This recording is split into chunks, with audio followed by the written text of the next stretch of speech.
사도신경으로 신앙 고백 드리겠습니다.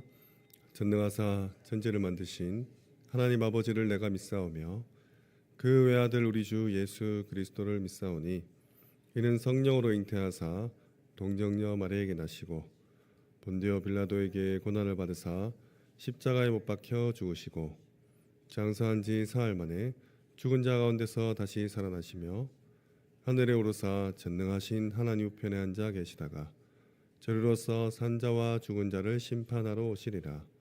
성령을 믿사오며 거룩한 공예와 성도가 서로 교통하는 것과 죄를 사하여 주시는 것과 몸이 다시 사는 것과 영원히 사는 것을 믿사옵나이다. 아멘. 찬송가 366장 어두운 내 눈 밝히사 찬양 드리겠습니다.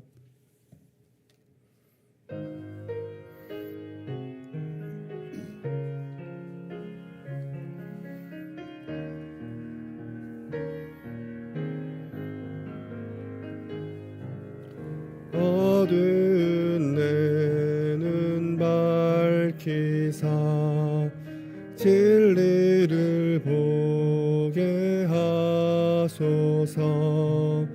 진리의 열쇠 내게 주사 참빛을 찾게 하소서.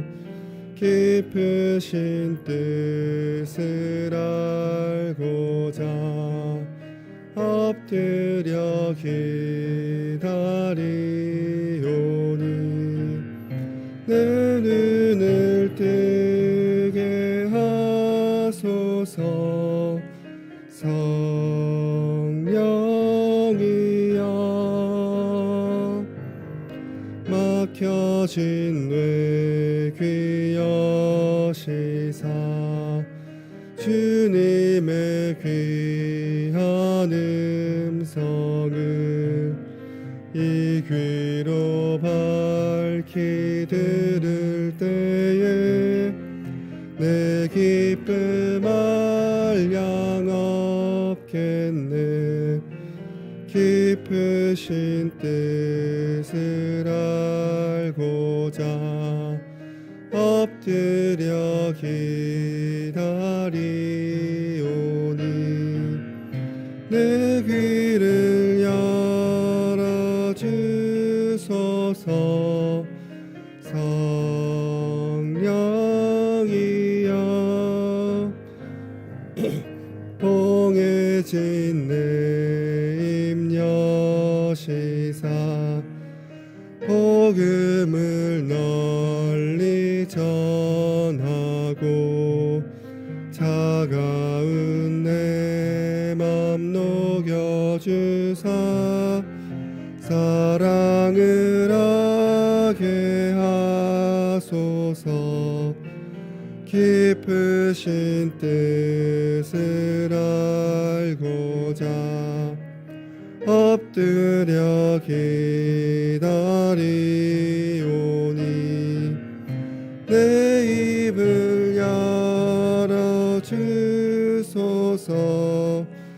성령이여. 아멘. 창세기 3장 15절 한 절 말씀입니다. 창세기 3장 15절 한 절 말씀입니다.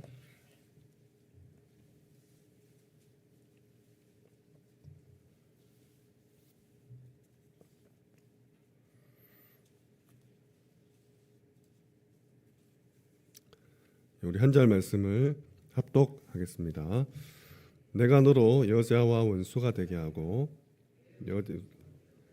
원수가 되게 하리니 여자의 후손은 내 머리를 상하게 할 것이요 너는 그의 발꿈치를 상하게 할 것이니라 하고. 오늘 말씀 제목은 0.1%의 한 사람입니다. 0.1%의 한 사람입니다. 어느 지역이나 또 어느 조직, 또 어느 단체, 또 우리 교회도 한 사람이면 됩니다. 교만하라는 말이 아니라 또 혼자 하라는 말이 아니라 하나님께서는 한 사람만 있어도 충분히 가능하신 분입니다. 아브라함을 보면 하나님께서 이 아브라함을 불러내어서 갈대아 우르를 떠나게 하시고 가나안으로 가게 하십니다. 중간에 애굽으로 갔다가 또 아내도 누이로 속였다가 혼자 시작을 틀리게 해서 그렇지 하나님께서는 한 사람을 통해서 메시아 올 땅을 약속하셨습니다. 어느 날 깨닫고 시작을 바로 고쳤어요. 단을 쌓기 시작하였습니다. 하나님은 요셉을 통해서 이 아브라함이 주신 언약을 전달받게 하사 애굽을 복음화하게 하셨죠. 애굽에서 또 잘못됩니다. 노예가 되어버립니다. 그때 하나님께서는 또 한 사람 모세를 부르셨습니다. 시간이 지나고 이스라엘은 이제 왕을 요구하는 시대가 되어서 왕정 시대가 되었죠.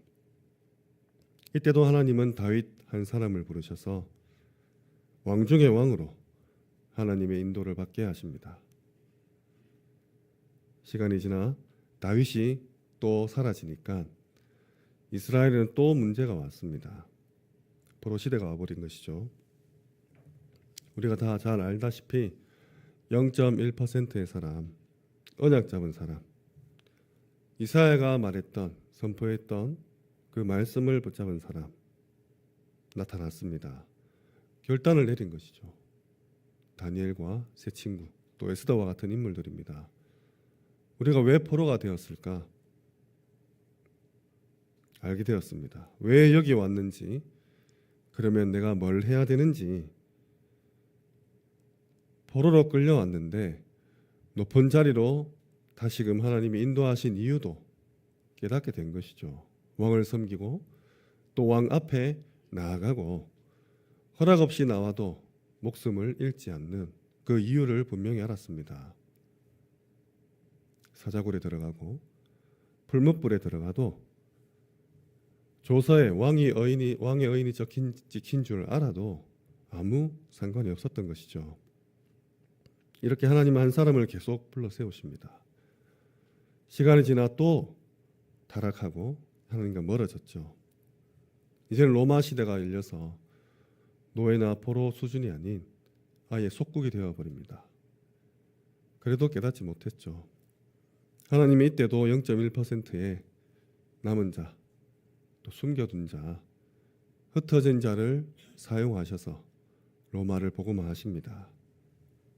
그렇다면 그 한 사람이 되기 위해서는 어떻게 해야 될까요?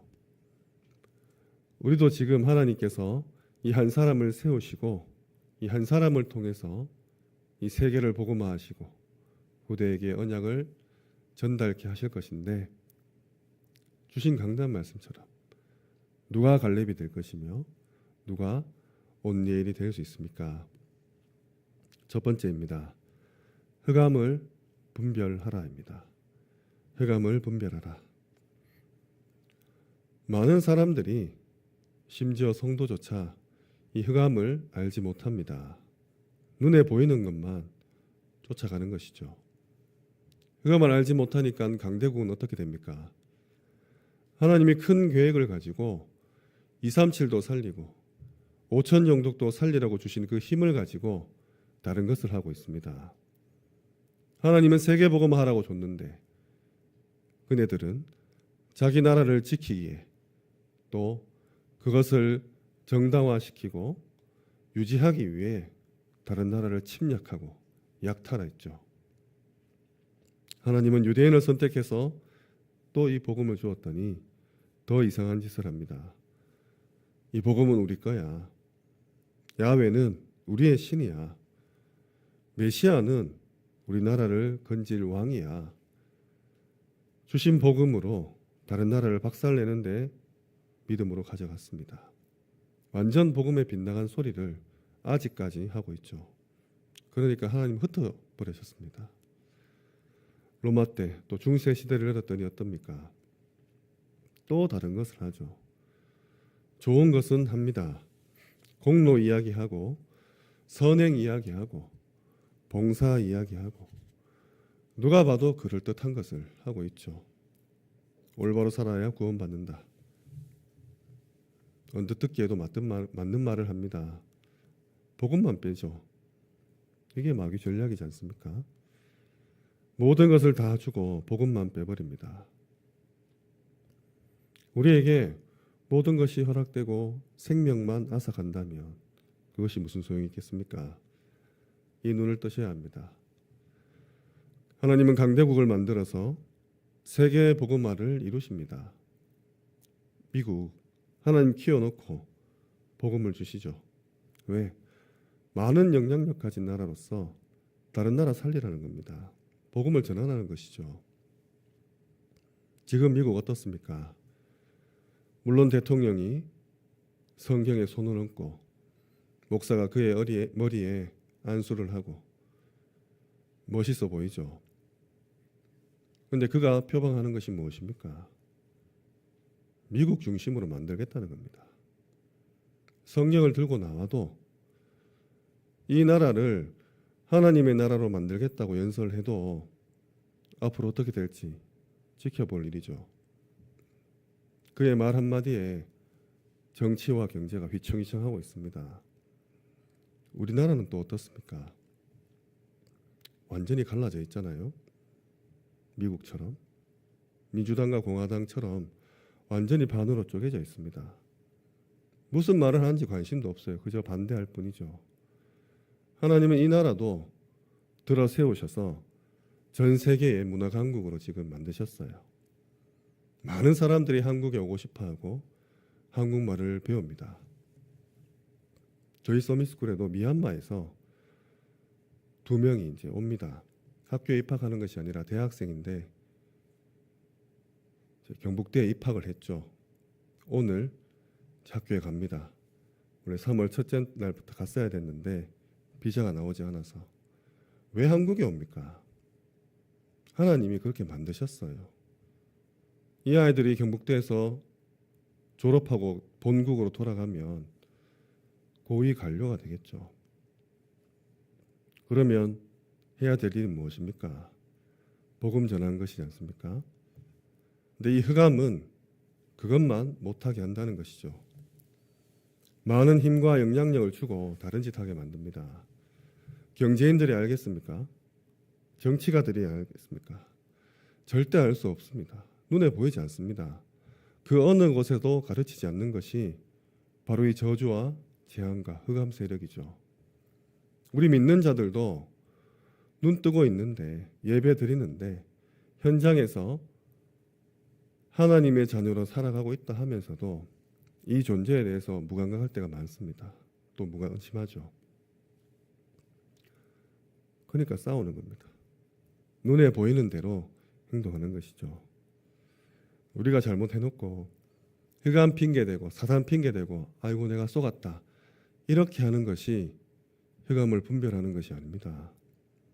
성경에 그 존재가 분명히 기록되어 있으니까 분별하고 대적하라는 것이죠. 나는 복음 가졌으니까 해방됐으니까 아무렇게 살아도 된다. 앞으로 지을 죄까지 하나님 다 해결했으니까 괜찮다. 흑암을 분별하는 것이 아닙니다. 속고 있는 것이죠. 복음을 가졌다면 세상 법 더 잘 지켜야 됩니다. 예수님도 말했잖아요. 가이사의 것은 가이사에게 주라고. 왜냐? 믿지 않는 자들이 보고 있습니다. 우리의 행동을. 우리의 속사람을 보는 것이 아니라 우리의 겉사람을 보고 있죠. 흑암을 대적하는 길이고 믿음 약한 자를 보호하는 길이고 하나님 믿지 않는 자들을 구원으로 들어오게 하는 첫걸음이 됩니다. 그래서 제대로 흑암을 분별하고 대적하시기 바랍니다. 두 번째입니다. 영적 사실을 깨달아라 합니다. 영적 사실을 깨달아라. 불신자들은 언제 전혀 모릅니다. 사탄도 모르죠. 우리가 사탄의 유혹을 받고 하나님의 떠난 것이 언제지 않습니까? 거기에 더 공격한 것이 네피림입니다. 노아 시대죠. 아니 문제가 오니까 인간이 힘을 내서 이 문제를 해결해 보고자 했는데 오히려 더 타락해 버렸죠. 바벨탑입니다. 힘을 합쳤는데 엉뚱한 결과를 낳은 것이죠. 이처럼 인간은 아무 희망도 없고 절대적으로 소망도 없는 아주 무능하고 악한 존재가 되어버린 것이죠. 지금까지 몸부림칩니다. 그게 종교를 만들어냈죠. 무속인을 찾아가고 점술가를 찾아가고 우상신전을 만들고 이유를 모르니까 영적인 사실, 영적인 세계, 영적인 비밀을 모르니까 영적 문제자로 그냥 전락해버린 것이죠. 나중에 돌아보니 전부 육신적으로 바뀌어 있습니다. 문제는 영적으로 시작됐는데 결과는 육신적으로 와버렸죠. 그래도 이유를 모릅니다. 왜 유럽에, 미국에 정신병자, 마약 환자가 많습니까? 알 수가 없죠. 답을 찾아도 엉뚱한 데서 옵니다. 왜 강대국에 복음이 없어지고 저렇게 많은 사건과 사고가 일어납니까? 그렇다면 한국은 안전합니까? 불과 몇 년 전에 한국에 마약이 들어오지 않도록 예방해야 된다는 이야기를 들었는데 코로나 지나니까 청소년들도 마약을 하고 있고 특별히 서영고죠. 스카이 대학. 우리나라에서 제일 잘 나가는 대학. 그 대학생들이 파티를 열고 있어요. 언제 이렇게 됐나 할 정도로 장악돼 버린 것이죠. 아시아에서 가장 강국인 일본. 일본 하면 떠오르는 이미지 있지 않습니까? 히키코모리. 집에 박혀서 나오지도 못하는 사람들. 한 집 건너 한 집 정신병자. 우상신전을 지어놓고 얼마나 영적 문제를 가져오는지 모릅니다. 빨리 캐치해야 되는 거죠. 그렇다면 우리는 언제 영적 사실에 관심을 가집니까? 영적인 존재고 하나님의 형상이라고 그렇게 예배드리고 찬양하고 기도하는데 언제 영적 사실에 관심 가지냐? 안타깝게 육신적인 문제가 왔을 때 영적 사실에 관심 가지기 시작합니다. 내게 문제와 위기와 사건과 큰 재앙이 닥쳤을 때 하나님 살려주세요라고 영적 사실에 관심을 갖기 시작하죠. 그때서야 부랴부랴 예배를 회복하려고 하고 기도 생활을 막 들어가려고 몸부림칩니다. 근데 문제는 뭐냐? 그 영적 사실에 관심 가진 결과가 육신 문제가 해결될 때 같이 끝나버리는 것이죠. 우리 후대에게 이런 사실을, 이런 현상을, 이런 신앙생활을 물려줘서는 안 될 것입니다. 그래서 한번 돌아보시기 바랍니다. 우리가 영적 사실을 관심 가지는데 걸림돌이 있죠. 자존심입니다. 그리고 상식이에요. 오늘부터 살아가시면서 내가 화가 난다. 일단 감정적이 된 것이고 육신적으로 빠진 겁니다. 아니 하나님의 인생을 하면서 왜 내가 화가 납니까? 하나님이 하신 일을 하면서 왜 내가 화가 나죠? 내 자녀가 잘못되고 내 집안이 잘못되고 내 업이 잘못되고 심지어 우리 교회가 잘못된 것처럼 보일 때 화가 나십니까? 내가 화가 나는 거예요. 하나님 화 안 나십니다. 하나님 철저히 계획하신 거예요. 반대로 스트레스 받으십니까? 이건 착한 사람이죠. 그 화를 나에게로 돌리는 것이죠. 뜻대로 풀리지 않을 때 너무 스트레스 받고 자존심 상하고 화가 난다. 영적 사실과는 먼 겁니다. 하나님께 가져가시기 바랍니다. 내 뜻대로 안 될 때 하나님은 영적인 큰 계획을 가지고 계십니다. 그래서 하나님의 방법을 찾아야 되는 것이죠. 하나님의 계획과 뜻, 그의 크신 경륜과 모든 것을 계획하신 그 절대 주권에 다시금 돌아가야 됩니다. 영적 사실을 깨달으란 말은 그냥 지식적으로 불신자들이 모르는 내가 그리스도를 알고 있구나 이 정도의 차원이 아닙니다. 하나님은 지금도 온 우주 만물을 영적으로 운영하고 계십니다. 내게 일어난 아주 사소한 일도 영적인 것과 연결시켜서 제대로 눈뜨시기 바랍니다. 말씀을 맺겠습니다.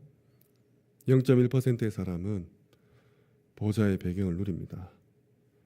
어마어마한 단어죠. 사실 신학적으로 풀이하자면 끝도 없는 단어일 겁니다. 성령의 충만함을 받는다. 감히 입에 올리지도 못할 만큼 엄청난 단어일 수도 있습니다. 우리가 보좌의 배경을 누린다. 우리가 성령의 충만함을 받는다. 어릴 때부터 듣고 자라서 가볍게 여길 수 있지만 실로 보좌의 배경을 누리고 성령의 충만함을 받으면 그 한 사람이 전 세계에 움직일 수 있는 것 아니겠습니까? 그 사람의 삶의 응답은 육신적인 것이 아닐 겁니다. 그의 삶에 하나님의 나라가 임하는 것이죠. 이 또한 어마어마한 축복입니다.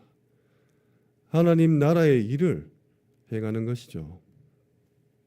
하나님은 그 사람 중심으로 지구를 움직이고 천군 천사를 동원하며 그가 밟는 모든 땅을 흑암 세력 결박시키시고 그의 손에 주실 겁니다. 뭔가 일이 잘 풀리지 않습니까? 그것이 건강이든 경제든 인간관계든 한번 흑암을 분별하시고 영적인 사실로 그 눈으로 보시기 바랍니다. 복음 놓쳤는데 완전히 회복해야 됩니다. 한 주간 이 영적인 세계, 영적인 질병, 영적인 해답, 영적인 비밀 충분히 누리시고 하나님을 알고 세상을 아는 그 단 한 사람으로 온니엘처럼 쓰셔서 세계복음화의 주역 되시기를, 시대를 향한 하나님의 구원사역에 마음껏 쓰임받으시기를, 그러한 후대를 길러내시기를 주님의 이름으로 축원합니다. 기도드리겠습니다. 하나님의 유업을 이을 단 한 사람으로 237 나라를 품는 세 가지 뜰, 후대를 세우는 금토일 시대, 시대를 취하는 묵상운동의 주역 되시기 바랍니다. 담임 목사님과 원로 목사님의 사역과 오력을 두고 또 우리 모든 부교역자분들께서 영권 가지고 5가지 기초 모델 될 수 있도록 기도해 주시기 바랍니다. 장로님과 교회 내 모든 직분자분들, 미래를 본 중직자로서 복음 회복하고 전달할 절대 제자 될 수 있도록 꼭 기도해 주시기 바랍니다. 각 선교지와 선교사님, 237 나라, 차세대, 다민족, TCK에게 동일한 축복 주실 수 있도록 고령 하나교회, 테크노폴리스 하나교회, 오직 복음 하나교회, 생명샘교회, 장령 함께하는 교회, 거제 현장까지 이 축복을 세 가지 뜰과 금토의 시대 묵상운동에 주역될 수 있도록 하나님의 유업을 이을 수 있도록 기도해 주시기 바랍니다. 237 화요제자 훈련이 3월 25일 화요일 덕평에서 진행됩니다. 지금 날씨가 갑자기 추워지고 또 영육 간의 질고 가운데 고통당하는 많은 우리 지체들 있습니다. 성령 충만의 기회가 되어서 그 가문과 가정이 증인될 수 있도록 상처로 끝나는 것이 아니라 증거 가진 증인될 수 있도록 기도해 주시고 그토록 개인적인 기도 제목 가지고 힘주시는 대로 기도하시다가 자유롭게 돌아가시기 바랍니다. 기도드리겠습니다. 하나님